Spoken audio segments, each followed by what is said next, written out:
우리 지역 남원에서 춘향이와 이몽룡의 절절한 사랑 이야기로 알려진 춘향가. 이 춘향가는 단순히 음악적 장단만 훌륭할 뿐 아니라 우리 삶의 다양한 깨달음을 얻게 하는 문학적 해석으로도 많이 이들에게 사랑받고 있는데요. 일제 강점기 시대 활동했던 우리 지역 명창 정정렬은 자신만의 색으로 춘향가를 새롭게 펼쳐냈다고 합니다. 인문 클래스, 오늘은 우리 지역 명창 정정렬과 춘향가에 대해서 이야기 나눠보겠습니다.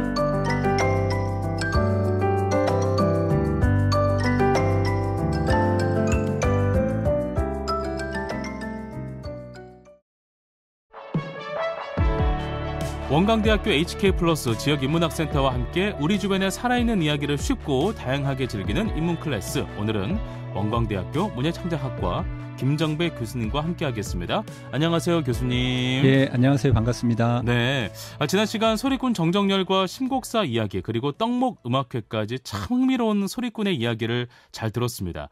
그때 우리가 정정렬 나고 춘향가 새로 났다라는 표현을 기억하고 있는데요. 간단하게 이 말의 뜻을 소개해 주신다면요. 예, 일전에 말씀드렸던 것처럼 정정렬은 일명 수리성이라고 하는 고음을 내지 못했던 분이에요. 네. 그러니까 일종의 고음 불가였던 셈인데요. 허허. 그런 그가 자신의 약점을 이겨내기 위해서 자기만의 독특한 발성법, 네. 기교, 음악적인 구성을 치밀하게 연구한 분이라고 볼 수가 있습니다. 그렇군요. 그래서 그 약점을 극복함으로써 당대 최고의 소리꾼이 되었던 분이죠. 예, 그리고 정정렬 선생님의 제자복이 또 많았다 그랬잖아요. 네. 이제 그 중에 수제자 중에 한 분이셨던 최승희 선생님이 정정렬 선생님을 이렇게 기억하고 있었다고 합니다. 정정렬 선생님은 사고방식이 매우 창의적이고 진취적이셨다. 임방울 선생님의 소리는 조약돌을 툭 던져놓은 것 같다면 네. 정정렬 선생님의 소리는 바위덩어리를 쾅 던져놓는 것 같았다. 와. 예, 정정렬제 판소리는 바늘 끝으로 소리의 구석을 파내는 것처럼 기교가 다양하다. 허허. 그래서 배우기가 무척 어려웠다. 뭐 이렇게 얘기하고 있습니다. 정정렬 선생님은 그러니까 자기만의 형식을 판소리라는 하나의 전통적인 형식에만 가두지 않고 네. 자신만의 세계와 소리의 경지를 끌어올리는 어떤 그 명창, 뭐 이렇게 기억하시면 될 것 같아요. 알겠습니다. 오늘은 정정렬 선생님께서 그렇게 잘하셨다는 춘향가 이야기를 본격적으로 나눠보려고 합니다. 사실 우리가 춘향가 이야기는 잘 알잖아요. 예. 판소리 춘향가의 스토리도 비슷하죠. 예, 비슷합니다.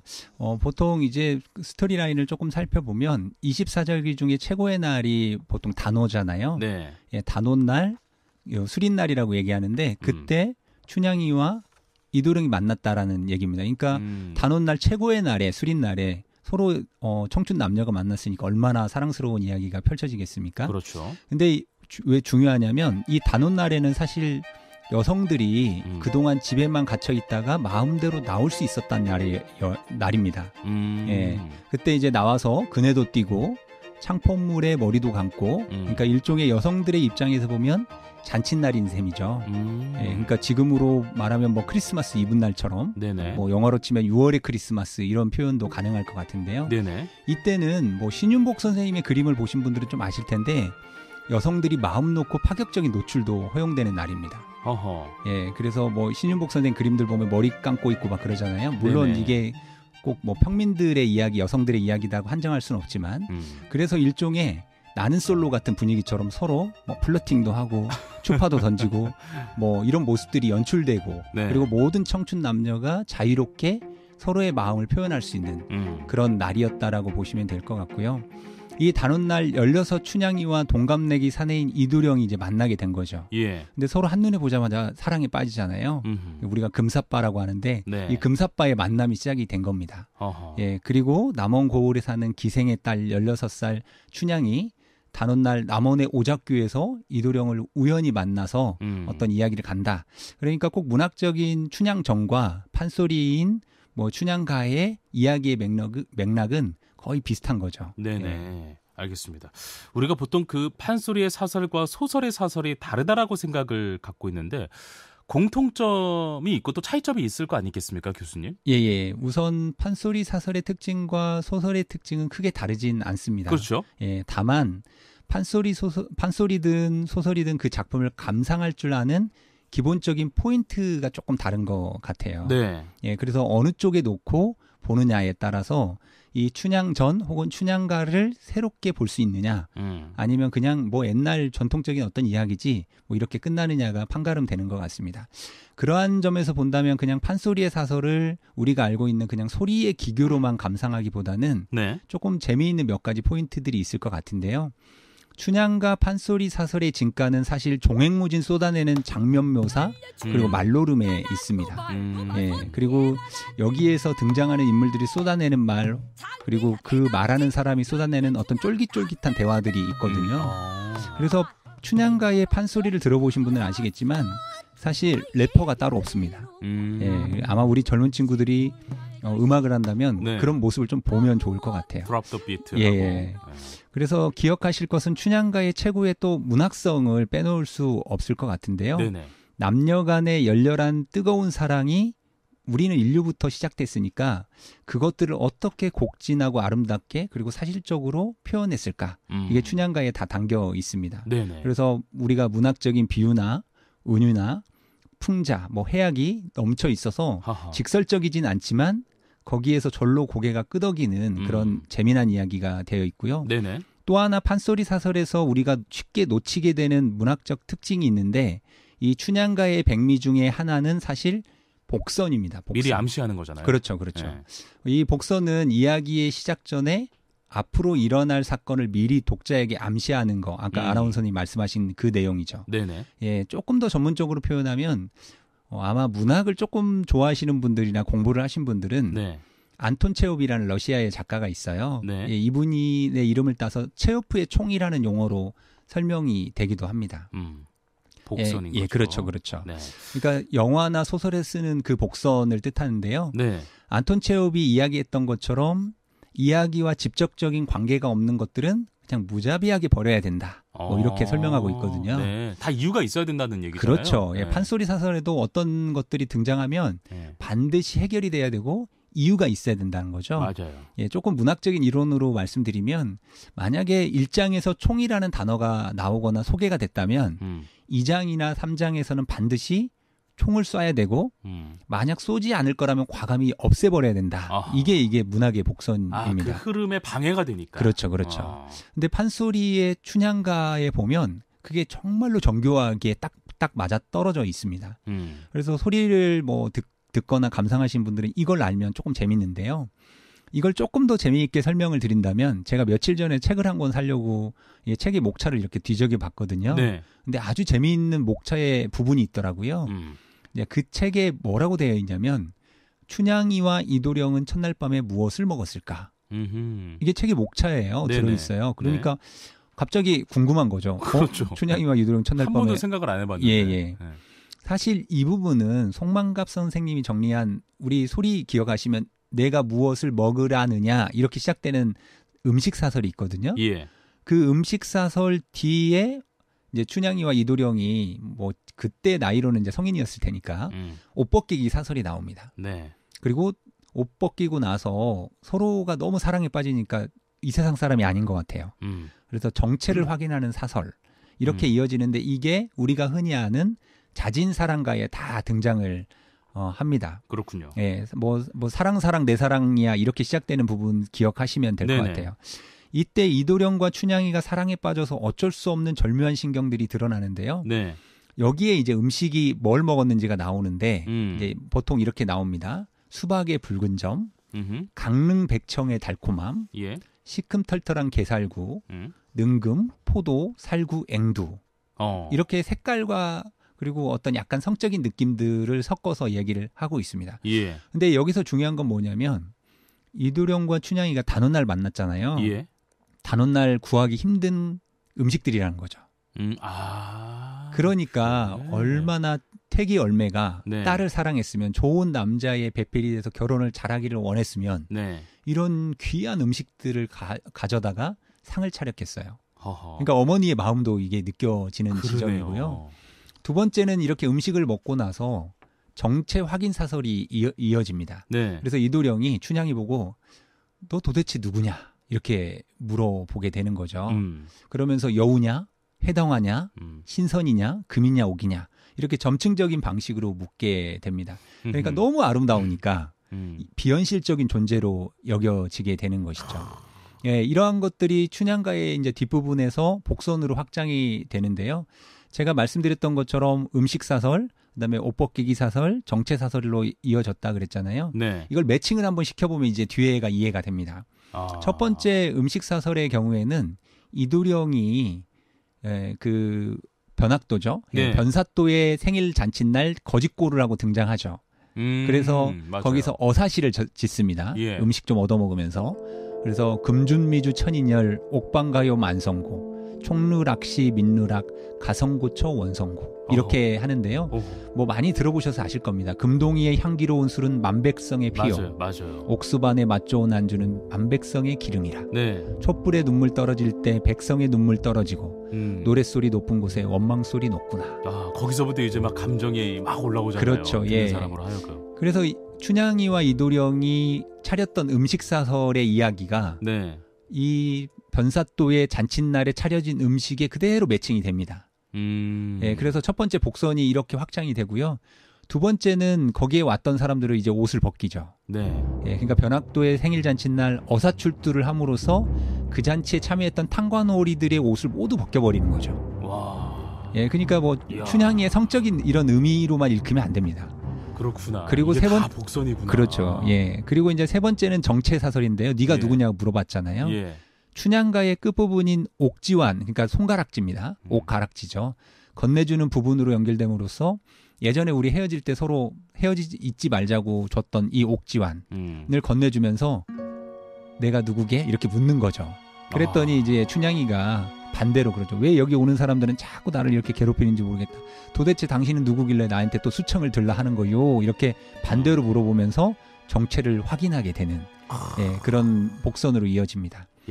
예, 그래서 춘향가 속에 단순한 어떤 남녀 간의 사랑을 넘어서서 모든 것을 초월한 대상에 대한 신뢰 그리고 인간적인 평등 이런 이야기가 그냥 단순한 춘향가를 뭐 사랑 이야기야 이런 게 아니라 어떤 위대한 남녀 간의 이야기 이렇게 이해를 해주시면 좋을 것 같습니다. 이 춘향가의 사설을 복선의 개념으로 이해하니까 정말 재밌는데요. 예. 단순한 이야기가 아니었구나라는 생각이 좀 들기도 합니다. 제가 알기로는 판소리의 캐릭터를 이해하면 더 소리가 재밌게 들린다고 하는데요, 교수님. 예, 맞습니다. 혹시 우리 이충훈 아나운서님은 충훈이 어떤 의미를 갖고 있으신가요? 한자 그대로요? 예. 충성충의 공훈자. 예. 보통 이름대로 살아간다라는 말 많이 하잖아요. 네. 예, 춘향가에 등장하는 캐릭터의 이름도 비슷합니다. 꼭 춘향가는 아니지만 뭐 예를 들면 이런 거예요. 심청 하면 우리가 심청이의 운명이 어떻게 될지 잘 모르잖아요. 물론 그렇죠. 이야기는 알고 있지만. 네네. 근데 심청이 이 심이 한자로 치면 침으로도 읽힙니다. 잠기다 할 때 침이에요. 그러니까 침묵할 때 그 침이기도 한데. 예. 근데 청 푸른 물에 빠져 죽을 아이란 뜻이에요. 이미 그죠. 운명에 담겨 있는 거죠. 운명을 달고 나왔구나. 그렇죠. 그러면 춘향이와 이도령이나 변학도, 방자, 향단이도 마찬가지로 이름대로 살아가게 되겠죠. 춘향이는 일단 봄의 향기입니다.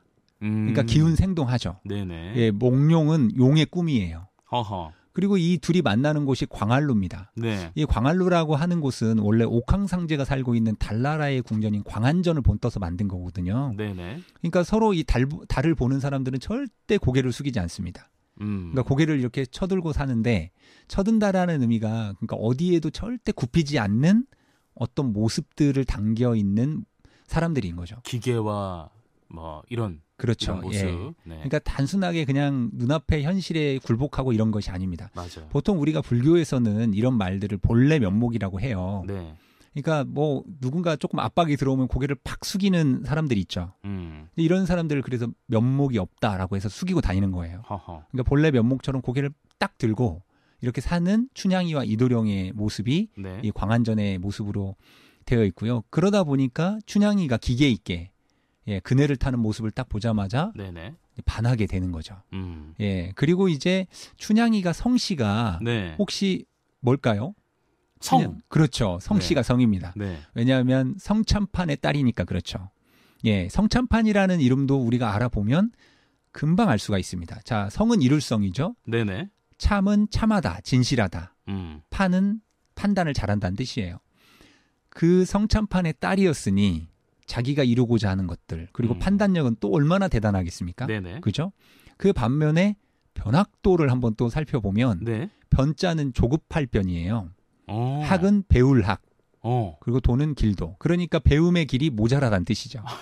배움에 있어서 매우 조급한 사람이라는 이게 뜻이에요. 그냥 진 게 아니구나. 예, 그렇죠, 그렇죠. 그러니까 옛날 분들이 그냥 막 이렇게 짓지는 않습니다. 물론 요즘 이제 변학도에 대해서도 다시 평가해야 된다라는 작가들의 의견도 있어요.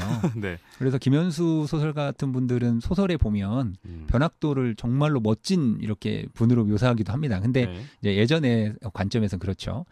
방자와 향단이 같은 경우에는 우리 쓰는 말 중에 이런 말이 있죠. 이런 방자한 놈을 봤나. 그렇지, 그렇지. 예, 그러니까 방자는 살림집의 남자 가정부로 네. 조심스러워하는 태도가 없고 무례하고 건방진 놈. 뭐 이런 의미예요. 아하. 향단이는 향자에 붉은 단자에 붙어 있는 정신이 울긋불긋한. 그러니까 이렇게 춘향이처럼 뭐가 네. 기계가 있고 일정한 게 아니라 일종의 막 마음이 희뜩배떡한 거죠. 예, 그런 의미를 담고 있습니다. 그래서 사실 이건 뭐 다른 얘기긴 한데요. 아이들, 자식들 이름 지을 때 잘 지어야 됩니다. 아, 그러네. 예, 정말 이름대로 살는 것 같아요. 알겠습니다. 그 판소리 춘향가에서는 다양한 그 문학적 비유가 등장을 하잖아요, 교수님. 예. 대표적으로 우리가 또 알만한 것들이 무엇이 있는지 한번 소개해주면 이 춘향가가 우리 마음속에 훅 들어올 것 같습니다. 예, 아마 남원에 가셔서 이제 문화해설 하시는 분들 이야기를 들어보면 예. 꼭 이야기를 하시더라고요. 춘향이한테 방자를 보내거든요, 이도령이. 네네. 그런데 그때 욕을 먹습니다. 욕을 이렇게 먹는데 방자가 욕을 먹는데 종조리세 열시 가드 시양쥐씨 나락 가드 똑똑 꼬아 바치더냐 이 쥐구멍으로 쏙 빠질 녀석아 이렇게 이제 뭐라고 하기도 해요. 네. 그러면서 이렇게 얘기를 합니다. 방자야, 꽃이 어찌 나비를 따라간단 말이냐. 너나 어서 건너가 도련님께 안수의 접수와 해수열이라 여쭈어라 이렇게 얘기를 합니다. 그러니까 이 한자말을 풀면 기러기는 바닷물을 따르고 나비는 꽃을 따르며 개는 구멍을 따른다. 네. 그러니까 이 얘기는 일종의 밀당인데요. 어찌 꽃 보고 네. 벌을 찾아오라고 하느냐. 벌이 와야지. 그렇지. 그러니까 남자가 와야지 어떻게 여성 보고 오라고 하느냐. 되게 춘향이가 그러니까 수준이 높은 거죠. 그러네. 예. 그리고 또 이도령이 이제 춘향이를 찾아가니까요. 예. 엄마 심정에서는 얼마나 이게 불안합니까? 네. 그러니까 이거 이렇게 가면 안 되겠는데 하면서 계약서를 쓰자고 합니다. 그러니까 이것도 자신이 살아온 삶의 경험을 비춰봤을 때 이건 네. 계약서가 되게 중요하구나. 계약서 있으면 법적 효력이 그렇죠. 거죠. 그래서 혼인증서인 불망기를 네. 이렇게 쓰게 합니다. 와. 그래서 거기에 뭐라고 쓰냐면 천장지구 해고성난 이렇게 씁니다. 예. 그리고 천지신명은 공증참행. 그러니까 순수한 사랑을 훼손하지 않고 내가 백발이 이 검은 머리가 파풀이 되도록 영원히 사랑하겠다. 또 이 부분에서 우리가 금방 알 수 있는 건 조선시대에도 계약서 문화가 활발했구나. 이런 것도 알 수가 있죠. 그러네요. 네. 예, 검은 머리 파풀이 얘기하니까 옛날 생각도 나시고 그러시죠. 이제 춘향가야 또 사랑 이별 예. 뭐 이런 이야기도 좀 우리가 알아봐야 되지 않을까 싶기도 하고. 예. 그 이도령과 춘향이가 또 이별하고 또 사랑하고 막 이러잖아요. 예. 여기에도 좀 문학적인 어떤 삶의 이야기가 담겨 있는 겁니까? 예, 의미가? 그렇죠. 예. 서로의 마음을 이렇게 확인했던 춘향이와 이도령이 사랑가를 통해 백년 언약을 맺죠. 근데 이때의 사랑은 사실은 헤어짐의 복선을 또 형성하게 됩니다. 아하. 사실 그냥 단순하게 헤어지는 게 아니라 또 만나게 되는 것을 전제하고 있기 때문에 슬퍼할 일은 아닌데요. 네. 근데 여기에서 사랑이라는 말의 어원을 조금 생각해 보면 네네. 사량이에요. 사량. 예, 그러니까 생각자의 이제 물질의 양이 얼만큼 되느냐. 그러니까 얼만큼 서로가 서로를 생각하느냐를 춘향전에서 볼 수가 있습니다. 크면 클수록 사랑이 크다라는 거네요. 그렇죠. 그러니까 우리가 보통 너 나 사랑해라고 하면 그냥 눈앞에 보일 때 사랑해가 아니라 너 나 얼만큼 생각해? 이런 의미가 사랑인 거죠. 그렇군요. 그래서 보고 지고 막 이렇게 얘기를 하는 겁니다. 네네. 그래서 자꾸만 생각나고 보고 싶고 그리운 사람은 모두 사랑하는 사람이다. 네. 이렇게 기억하시면 될 것 같고요. 그리고 이도령이 춘향이가 진짜 사랑을 하기 위해서는 또 이제 장애물이 하나 생기는데 예. 그게 이별입니다. 보통 이별과 작별을 우리가 조금 구분해서 뭐 꼭 구분할 필요는 없지만 여기서는 구분을 조금 해보면 이별은 자신의 힘으로 어찌할 수 없는 헤어짐이에요. 근데 작별은 자신의 힘으로는 힘껏 갈라서는 헤어짐입니다. 그래서 우리가 보통 이별은 겪게 되는 거고 네. 작별은 내가 하는 거죠. 수동태냐 능동태냐 그렇죠. 예. 그런데 춘향가의 사설이 아름다운 이유는 내가 어쩔 수 없이 겪게 되는 이 이별을 극복하고 다시 만나게 된다라는 거죠. 예, 여기서도 좀 재밌는데요. 판소리 사설에는 동초제와 이제 김세종제가 이렇게 나눠져 있어요. 네. 근데 재미있는 게 이제 남원으로 이렇게 가다 보면 오리정이 있는데 예. 어떤 사람들은 오리정에서 헤어졌다라고 하는 사람이 있고 어떤 사람은 그냥 집에서 헤어졌다 이렇게 하는 사람이 있어요. 네네. 집안에서 헤어졌다라고 말하는 것은 약간 이제 동초제적인 동초제는 오리정에서 헤어졌다라고 얘기를 하고요. 예. 김세종제에서는 집에서 헤어졌다 이렇게 얘기를 합니다. 이게 어떤 차이가 있냐면 그래도 성참판의 딸인데 뭐 조금 품위 없이 오리정까지 나가서 질질 짜면서 가서 거기서 헤어졌겠냐. 기품 있게 네. 품위 있게 집에서 이렇게 했다. 그래서 이제 사설도 이렇게 나눠지기도 합니다. 그렇군요. 예. 알겠습니다. 저는 그 춘향이가 또 곤장 맞는 부분이 있잖아요. 예. 그게 참 너무나 가슴이 아프더라고요. 예. 그 안에는 또 어떤 문학적 의미가 담겨 있는지도 혹시 알 수 있을까요, 교수님? 예. 저도 사실 상상만 해도 너무 끔찍하죠. 25대를 맞거든요. 예. 그러니까 곤장 진짜 아프잖아요. 이게 말이 그렇죠. 곤장이지 그 사람 죽이는 일이잖아요. 그렇죠. 예. 그리고 제가 이제 판소리를 가끔 들으러 오신 분들께 그런 설명을 하는데요. 이 곤장 맞기 전에 목에 칼을 차고 있었거든요. 이 네. 칼이 널빤지로 되어 있는 목 이렇게 끼우고 있는 그 일종 수갑 같은 거죠. 맞아요. 예, 그걸 차고 몇 달을 있었다고 생각해 보십시오. 어이구. 그러니까 쉽게 말하면 눕지를 못한 거예요.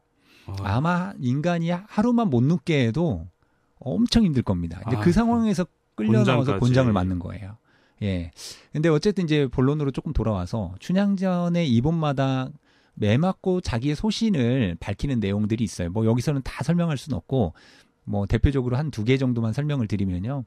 첫 번째 곤장에서는 춘향이가 답변하기를 일편단심 굳은 마음은 일부종사의 뜻이오니 한나 매를 친다고 1년이 다 못 가서 조그만치라도 내 마음이 변하오리까.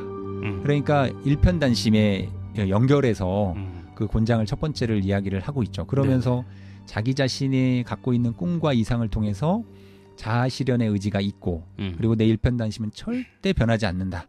이런 내적 의지를 표현하고요. 네. 두 번째에서는 이제 이부절을 아옵는데 두 남편을 섬기지 않는 내 마음이 매맞고 아주 죽어도 이도령은 못 있겠소라고 이야기를 합니다.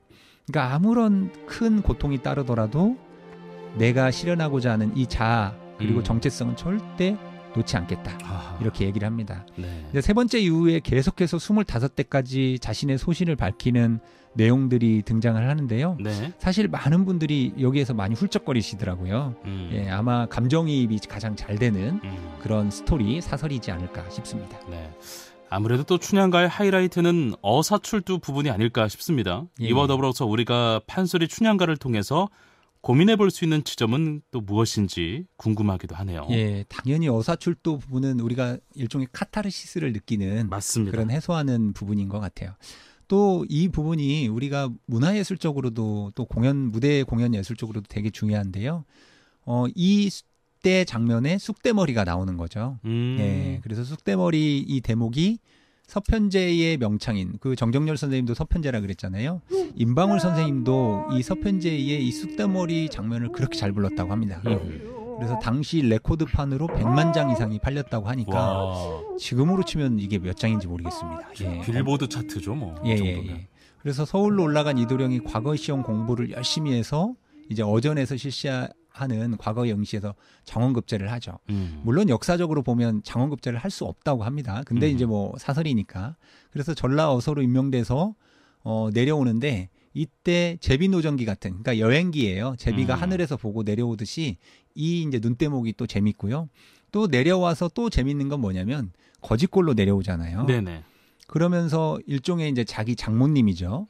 예, 춘향이의 어머니인 월매와 주고받는 이야기가 또 하나 엄청 재밌습니다. 서로 이제 문답을 하는 거거든요. 네네. 왜 이런 거짓골을 했냐, 어쩌냐, 뭐 이렇게 얘기를 하는 건데 이해하기 쉽게 보면 지금으로 치면 우리 너튜브 같은 데 보면 몰래카메라들 나오죠. 네네. 이 몰래카메라를 찍은 거예요. 예, 그랬더니 이 월매가 땅을 치면서 후회하다가 나중에는 자기 사위가 암행어사가 된 걸 보고 엉덩이 춤을 추면서 이렇게 등장하는 네. 그런 장면들이 되게 재밌고요. 또 하나는 이 춘향가에서 우리가 느낄 수 있는 것은 그 당시에 많은 사람들이 같이 탄관오리들은 벌을 받고 예. 그러니까 단순한 권선징악이 아니고요. 누구라도 잘 살 수 있는 세상이 있었겠구나. 왜냐하면 그 춘향가에 또 잘 알려지지 않은 대목이긴 한데요. 농부가가 있어요. 예. 예, 농부가들이 다 이렇게 꼬바릅니다. 꼬바른다. 이 뭐라고 하죠? 일르죠. 일르죠. 예. 죄송합니다. 네. 예, 이렇게 일러요. 네. 암행어사가 된 이도령한테. 그러니까 그 당시에 자기의 표현을 또 마음대로 할 수 있었다. 그러면서 어떤 꿈꾸는 그런 세상들, 네네. 태평상대의 세상들, 대동세상의 세상들 이런 것들을 춘향가에 잘 담아놨다. 이렇게 말씀드릴 수가 있는 거죠. 알겠습니다. 끝으로 소리꾼 정정열과 또 춘향가에 대해서 덧붙이실 말씀이 있다면요. 예, 사실 판소리 사설 춘향가는 현재까지 전해지는 판소리 5마당 가운데서 아마도 가장 잘 알려져 있고 예. 또 우리 지역과 연결이 되어 있잖아요. 맞아요. 예, 남원 땅에 연결이 되어 있어서 단순하게 그냥 예전의 전통이다. 뭐 이렇게 그냥 치부하지 않으셨으면 좋겠다는 생각이 들고요. 그리고 뭐 남원이 또 국립 판소리를 하고 있는 네. 그런 기관이 있잖아요. 맞습니다. 그리고 또 전주도 마찬가지로 한옥마을을 기점으로 해서 되게 많은 판소리 공연들이 있거든요. 그렇죠. 그래서 많은 사람들이 판소리를 사랑했으면 좋겠다라는 생각이 들고요. 네. 끝으로 많은 사람들이 가장 즐겨 부르는 사랑가 중에 보통 결혼식 때 축가로도 많이 부르는데요. 네.